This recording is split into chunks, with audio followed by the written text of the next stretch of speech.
Hello, one and all. Welcome to the Galaxy Man Show. I am here with this sensational artist known by the name of. I'll let you introduce yourself, and yeah, here we go. All right. Well, I'm Alison Nichols. I'm from Georgia by way of Texas, and I'm half Korean, half redneck, and 100% American. And yeah, I've always been singing country music forever. And I live in Nashville now, have been for 2 years. So we'll dive right into the questions now, Alison. So Yeah. my very first question. So you've created incredible original songs, and for the first original song I'm going to mention is called "It's Just Me." Like, what was it like getting to create "It's Just Me," and what's the meaning behind this song? Yeah. It's actually called Is It Just Me, by the way, but it's fine. Um, sorry, what was it like, is what you said? Yeah, what was it like coming up with the idea of creating the song and like what's the meaning behind this title? So when I was first trying to write this song, I had just been ghosted by a guy that I really liked. And I'm sure that happens to all of us, but I was really upset about it. So I kind of came into my writing session that day, like kind of bummed out about that. Um, and that's kind of where that idea started. And it kind of had, sorry, it's like a little hot in here, kind of had a life of its own, just with everything that happened with TikTok. It kind of like blew up on there. And I guess the coolest thing about um, seeing like, so it got like 5 million views, which I didn't have any followers before that or anything. So that was like really crazy. But I just remember the thing that like moved me the most about that experience was like looking at the comments and realizing it wasn't just me, I guess. Like I wasn't so alone in the way that I was feeling, and that a lot of people actually feel that way. So I guess the song kind of has a double meaning where it's like, is it just me? Like, is there something wrong with me? Why this guy doesn't like me or whatever. But it's also like, am I the only person that's feeling like crazy or feeling this way? So yeah, that's kind of the meaning behind the song. And it kind of just came out of me, out of an experience that I had. And yeah, I mean, that is basically the story of that. So we'll dive right into the next question. So for my very next question, so you've created another original song called "Home of the Braves." What was it like getting to create this one, and what's the meaning behind this song? Well, that was a really old one. I don't really know if it's even, is it still up on? Yeah, it's still up on your channel. Yeah. Okay, well, thanks for looking into it. Thanks for asking. Um, yeah, I wrote that in high school about, well, I'm from Georgia, as I said, and the Braves is the baseball team there. And so I used to go to the parking lot over near the old Brave Stadium. You probably have no idea what I'm talking about. You're from, I'm good from good old Australia, but like yeah. I picture it. I picture what you're saying though. Yeah, it's like I don't know if y'all like really do baseball over there, but I do know that like, Baseball's major in Australia too. It's okay, okay. Yeah. I mean, you guys have country music and baseball a little yeah. bit similar. I've just never been there, so I don't really know. But yeah, that was really important to me, I guess, at the time, just part of like the Georgia culture. So I wanted to write a song about it, and that's kind of where that came from. But I'm surprised to hear you talk about it because I haven't heard of anyone think of that song in a while. So Well, I got uh, another original song, an old original song of yours too, called "Lie to Me" at St. Angelo's. What was it like creating this one? And what's the uh, meaning behind this one? well, I mean, I think I wrote that when I was like Okay.15-ish, and about a guy that I really liked. And I knew he didn't like me back, so I was like, I'd rather you lie to me and say you do than not. Yeah, but those are like my old high school stuff. I'm 25 now, so it's definitely speaking about more, I guess, serious things now. So on to my very next question. So what made you decide as a person and especially as an artist to get into singing in the first place? Well, I've always kind of been singing since I was really little. My parents say I like came out of the womb singing. Um, I mean, not literally, obviously, but I just remember like begging for voice lessons when I was like around like 5-ish, 6-ish, because I watched this like Barbie Princess and the Pauper movie that I was obsessed with, and the pauper had to like busk, had to like sing on the streets for money because she was obviously a pauper. Um, and I was like, I want to do that when I grow up. Like, I want to sing on the street. And I mean, obviously, I'm hopefully doing a little bit more than that now. But that was like, I guess my thought was, I don't care what I have. I just want to do that. And so I started writing songs around that time because I knew that, I mean, I was really young. So I was like, no one's going to write a song for me right now. I'm going to have to do that myself. Um, and yeah, I mean, country music has been in my family for a long time. Ever since well, my parents actually met at the Exit Inn in Nashville. Yeah, so I still have yet to go there because of COVID and everything. It kind of was shut down, but I do really want to go there at some point. It's kind of known here in Nashville as like a historic like music spot. So yeah, anyway, so they always kind of knew about country music. My dad listened to a lot of it when I was a kid. Like Merle Haggard was everywhere. It's like Merle Haggard fever dream kind of situation. And like Randy Travis and Miranda Lambert. Actually I got to go to a concert when I was like 7, and I got to meet her because it was back when she was just starting. And so I have like a picture of me and my sister with Miranda Lambert. I think I was like 7. So she was like a big inspiration for me. And I don't know if you saw this in your research or whatever, but I'm second cousins to Joe Diffie from the 90s, if you remember. Yeah, I've heard of the name. Yeah. Yeah. So like when I was a kid, we used to go to this family. I mean, we still do actually. I went this year, or last year, I guess, 2022.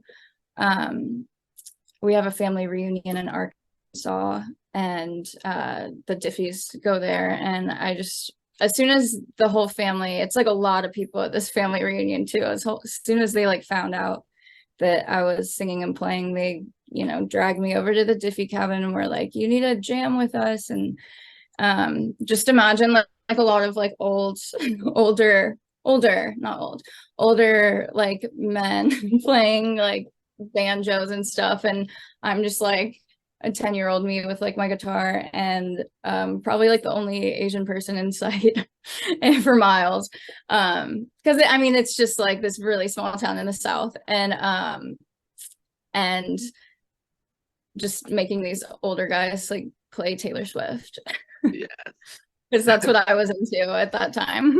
Well, Taylor Swift was the jam back in the day, and she still is to this day. But like Taylor Swift Yeah. all the way.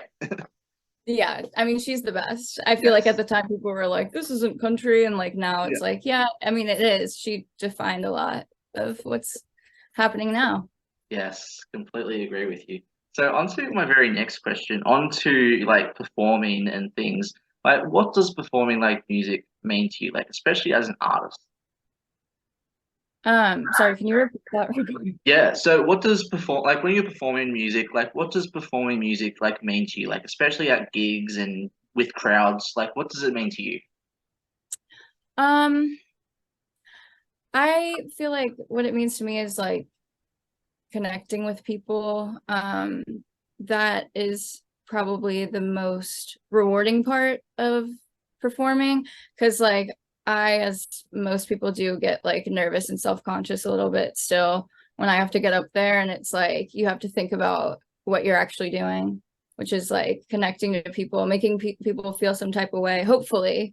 And just like letting other people know that they're not alone in the way that they are feeling about stuff. And I feel like that's probably the like the best part, I guess, what that means to me, performing. Yeah. Yeah, I would say that. And obviously like putting yourself out there can be like fun, but sometimes, like most times I'm like nervous. So I think like when it comes to, yeah, my favorite part is connecting to people for sure. So on to my very next question. So what has been your like all-time favorite cover song to perform and why? So I think Coat of Many Colors by Dolly Parton is probably my favorite cover song to play. Um, just because when I was a kid, my mom used to play it a lot for me, and it kind of taught me a lot about perspective, and also like Dolly's songwriting is just so beautiful, and it can be so sad and like um so it like pulls you in at the same time. So that was like a really early song that I knew of her.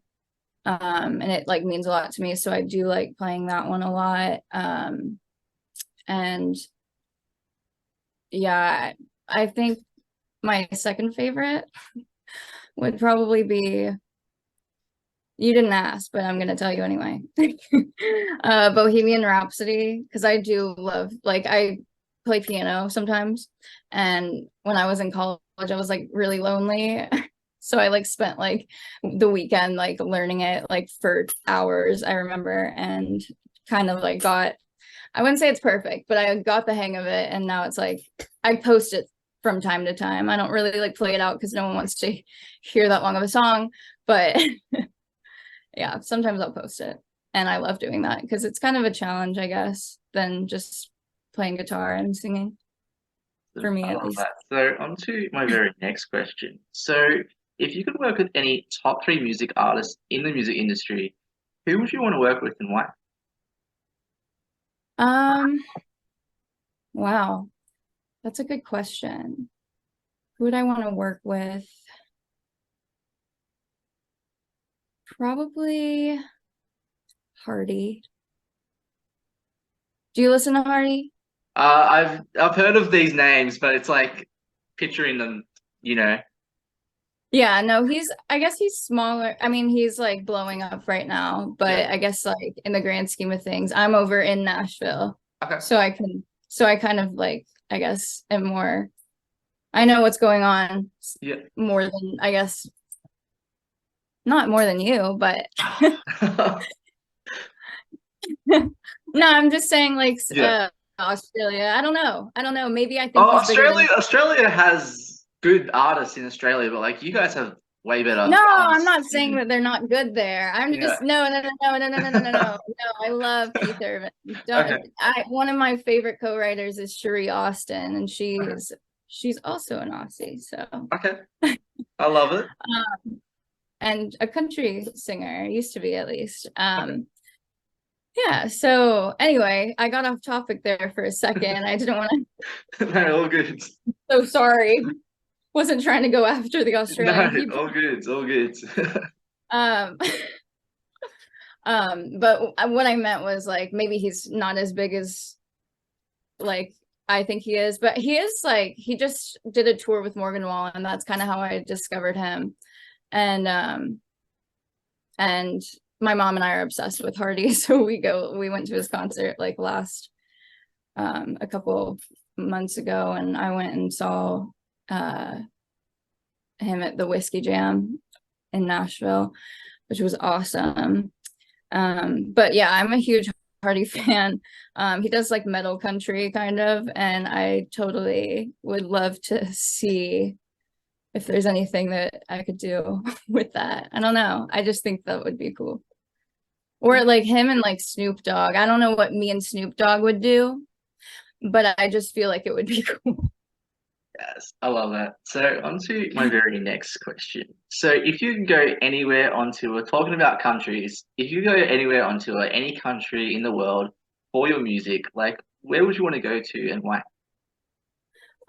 Definitely South Korea, I think. Sorry, I said definitely and I think. What Okay. I meant was out of all the countries in the world, probably South Korea, just because like I've done, like I'm from America. I've done the whole like playing for my family in Arkansas and Texas and Atlanta, but I'd like to be able to play for my Korean family as well. And also, I think K-pop is really interesting. I would like to, if I went there for music, I'd like to know somehow, like, get to know what it is that they're up to. Like, just research, I don't know, get to know what they're doing in Korea because it's so different. It's so interesting. And I think it'd be cool to bring country music to Korea. I love that. I don't Yes, know if they're up for Korea it, would. but Yeah, Korea would be a good place. I could see that. I could see that. Yeah, Korea would be a good place. I haven't yeah, been to Korea at all. I've been to like United States before. yeah. That's the We're in only the place I've United been. States. Yeah. Where have you been in? You know. Sorry, where have Yeah. you been in No. the United States? I've been to LA. I've also been to Florida, New York. Oh, Um, good places. Like really the main enjoyed it. ones. Yeah. Better than Australia. Like United States is way, way, way better than Australia. To be honest. If I I can't could. speak on Oh, that. oh man. You're a good vibe. You're a good vibe on the show today. I have to say, by the Oh, way. thank you. No, all good. It's all good. Thank So you. I mean, it's making my day. I was definitely having one of those like low vibe days, and then I was stuck in traffic for a second. And I was like, oh no. So this is good. This is good. I'm glad that we're having a good time. yes, yes. So on to my very next question. So what advice would you give to upcoming artists that want to get into music? And yeah, Um, I mean, this sounds so cliche, but Dolly Parton says something like, and I don't, if I quote this wrong, I'm sorry, but she says something like, find out who you are and be that every day. And I feel like a lot of times, and I've definitely been through this too, like artists are trying to be something else because they think they have to, or they think that like people aren't going to listen if they're not putting on like some kind of show or like a front. I mean, you know what I mean? I don't know. yeah, Um, and I think we all kind of go in our heads and are like, who are we? But I think at the end of the day, once you like, you need to figure that out if you're gonna be an artist. And once you do, just like be unapologetically yourself because it's always going to be unique, whatever you do, even if you're covering someone else's song. I feel like when you make it your own, it's unique. So yeah. so on to my very next question. So if now Alison could talk to younger Alison, looking back over your career in the industry, like what advice would you give to your younger self and why? Oh, okay. Just sat down. If I could give my younger self advice, I think it would, I mean, it would be along the lines of me giving advice to other people. I guess it's just, and me particularly, I feel like I tend to try and control stuff. And as soon as I like release that, everything gets better. But I can't seem to get that through my head. So I would tell my younger self to stop controlling everything, stop trying to control how people perceive you, just like be yourself.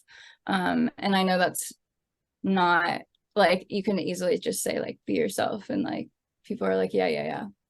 But I truly think that like nobody else can tell you who you are, and you also can't just like be something else. You do have to like be true to yourself. And people will start, I feel like as soon as I started being more like true to myself and like really leaning into country music and who I am and like my background and everything, I feel like that's when things definitely people start to listen more because I don't know, because I feel like people can sense when you're being authentic.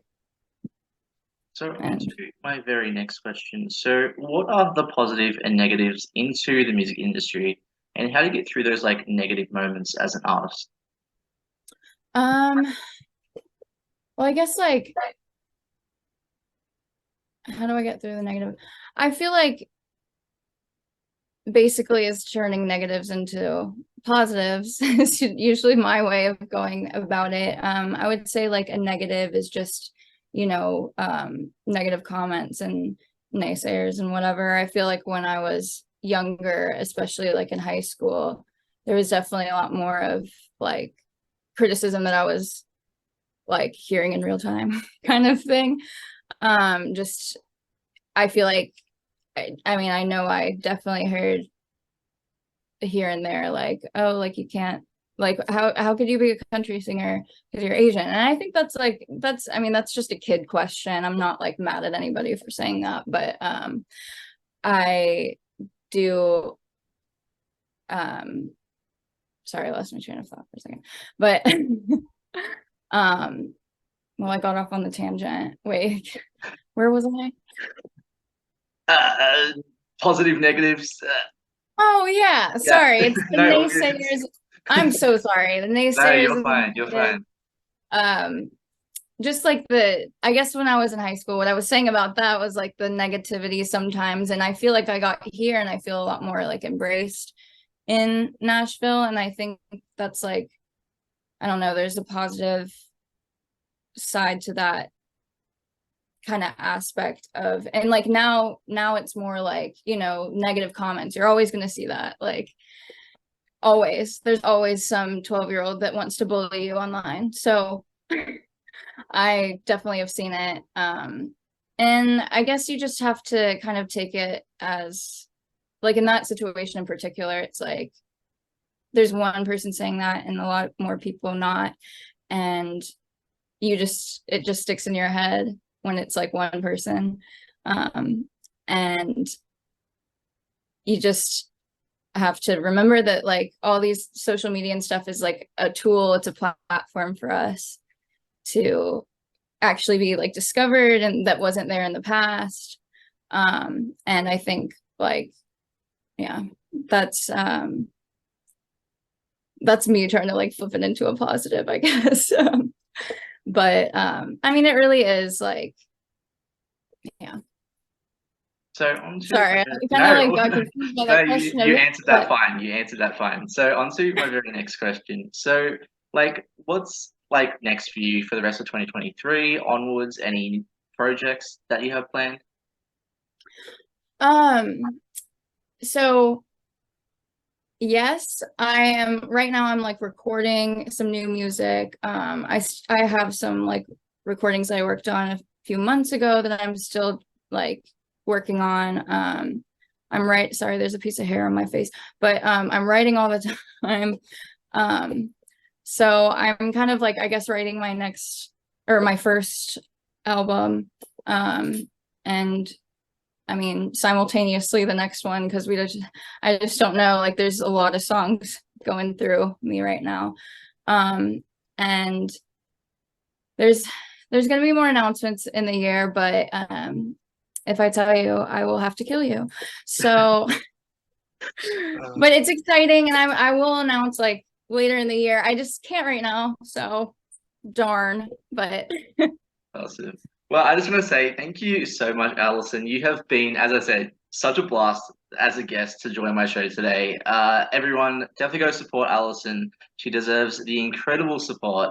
Definitely go support more inspiring thank artists like you. Alison. So, do you have like any last final thoughts or anything that you like to share to people on the show? Um, I don't know. Final thoughts. Listen to my music. That could I be a guess. final thought. Yeah. I mean, no. You're not forced. But I mean, I guess be patient, look out for it. It's coming. It's all being worked on right now, but I guess that's the weird thing about the music industry is it's all kind of, you don't really see like the product for quite some time, and then eventually it'll be there and people will realize I haven't just been playing video games this whole time. Although I have been.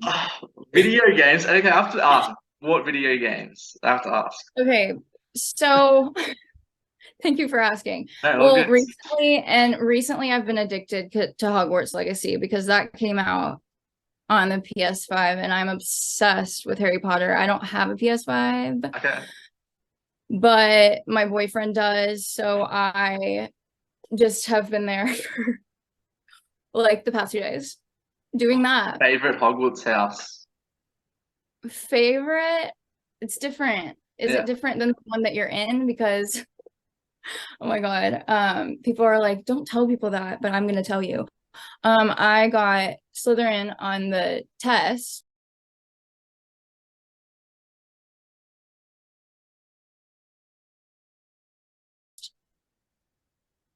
And Ravenclaw when I took it. Oh no, when I took it the second time I got Ravenclaw. You're not really supposed to do that. I put 2 emails in. And I like Harry Potter. He's like not Slytherin. I was like not Ravenclaw. So I just kind of was like, and now I'm in Slytherin. Just because it's fun. I think it's fun to be. I don't know. I think villains in fictional situations are hilarious and dramatic, and I love it. But in real life, obviously, I hate villains.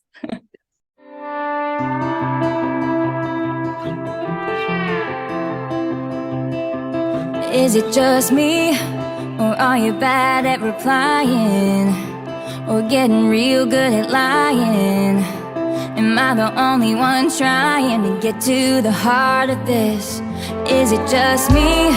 Did you forget all the good wine and watching Harry Potter all night? Boy, that's a lot of screen time. Is there something I missed? Tell me, is it all just in my head? Or did we leave it all in your bed? Is it something I did you'll never forgive? Or some drunken thing I said? Tell me, are you seeing someone else? Or just cheating on me with yourself? So tell me what's up, do you wanna be free? Are you still into us? Or is it just me?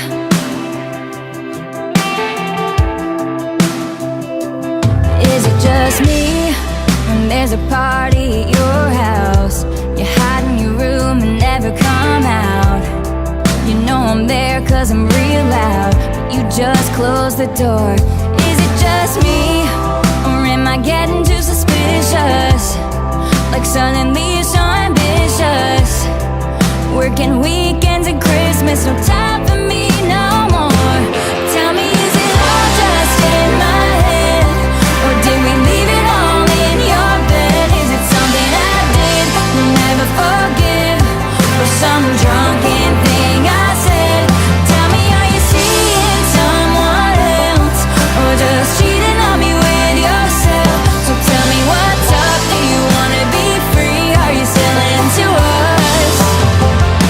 Or is it just me?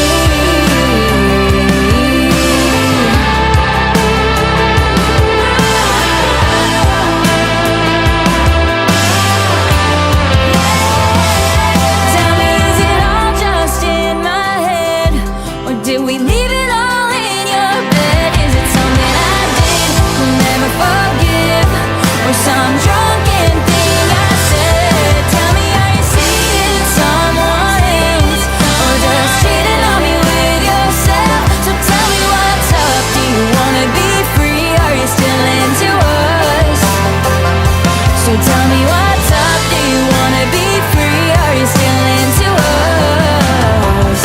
Or is it just me?